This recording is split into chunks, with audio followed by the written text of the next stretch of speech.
অল্পের জন্য প্রাণী বাঁচলেও সমস্ত শরীর ঝলসে গেল। গহনা তৈরিতে ব্যবহৃত ব্লো ল্যাম্পের গ্যাস সিলিন্ডার ব্লাস্ট করে কাকাকে বাঁচাতে এসে ভাইপোরও পুড়ল প্রায় সর্বাঙ্গ। দুজনেই গুরুতর অসুস্থ অবস্থায় ভর্তি হাসপাতালে। মর্মান্তিক ঘটনাটি নদিয়ার শান্তিপুর নিশ্চিন্তপুর এলাকার। সেখানকার অসীম দত্ত বাড়িতে বসেই বিভিন্ন দোকানের পাইকারি সোনার উপর অলংকার নির্মাণ করে থাকেন। আর 5টা সাধারণ দিনের মতো আজ কাজ করছিলেন ব্লো ল্যাম্প নিয়ে। সেটাই হয়তো গরম হয়ে কোনো কারণে তীব্র শব্দ করে ব্লাস্ট করে গরম গ্যাস সারা শরীরে লাগে ছ্যাঁকা। আগুন ধরে যায় গায়ে পরিহিত স্যান্ডো গেঞ্জিতে।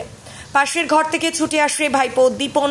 কাকাকে প্রাণে বাঁচালেও তারও প্রায় সর্বাঙ্গে প্রচণ্ড গরম গ্যাস সারা গায়ে স্পর্শ করে। পরিবারের অন্য সদস্যরা তড়িঘড়ি দুজনকে শান্তিপুর স্টেট জেনারেল হাসপাতালে নিয়ে আসলে সেখানেই প্রাথমিক চিকিৎসা করার পর ভর্তি রাখা হয়। তবে আজ রাত এবং একটি দিন না গেলে শরীরের বিভিন্ন পোড়া জায়গা স্পষ্ট বোঝা যাচ্ছে না। ইতিমধ্যেই চিকিৎসা শুরু হয়েছে, তবে চোখে লাগলে বড়সড় ক্ষতি হতে পারত দুজনেরই। অরিজিৎ ঘোষালের সাথে সুমিত দেবনাথের রিপোর্ট, ক্রাইম বেঙ্গল।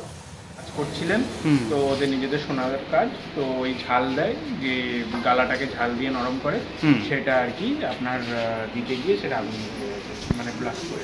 আচ্ছা, মানে বাড়িতেই নিজেদের সোনার উপর কাজ করেন? নিজেদের সোনার উপর। আর এটা মানে একটা গ্যাস যেটা দিয়ে জ্বালানো হয়, ঝাল দেয়, যেমন প্রদীপের মুখে ফু দিয়ে হয় সেরকম এটাও একটা বার্নারের মতো ঝাল দেয়। সেই বার্নারে এত পরিমাণে গ্যাস ছিল যে এরকম বিভৎস, তো জানি না কত পরিমাণ ছিল, এবার হয়ে গেছে এটা বাই অ্যাক্সিডেন্টলি। হ্যাঁ, মানে অতীতে কখনো 24/7 এর কাজ করে অভ্যস্ত, কিন্তু কোনোদিন ঘটে না আজকে এটা হয়, আজকে হয়ে গেছে। তো এখন কেমন আছেন? এখন ডাক্তার দেখেছেন, ডাক্তার দেখার পর ভর্তি নিয়েছে।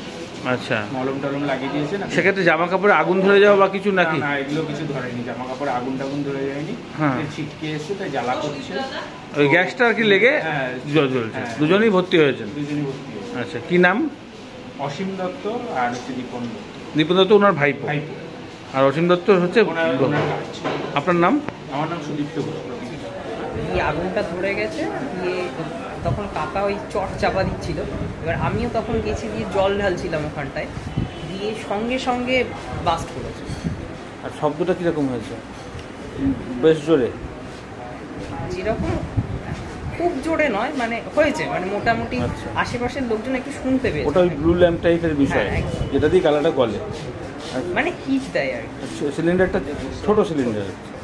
আর ওনার কি তখন মানে শরীরে যে পড়া ছিল যা কিছু জামা কাপড়, সেগুলো তো আগুন লেগেছিল? এই যে স্যান্ডো গেঞ্জিটা পরা ছিল সেটা মানে আগুন কোথাও ধরে, মানে ছিটকে এসে মানে ওই গ্যাসটা কি প্রচণ্ড গরম বা গরমই তো লাগলো। আচ্ছা, তোমার গায়ে পুড়লো কি করে?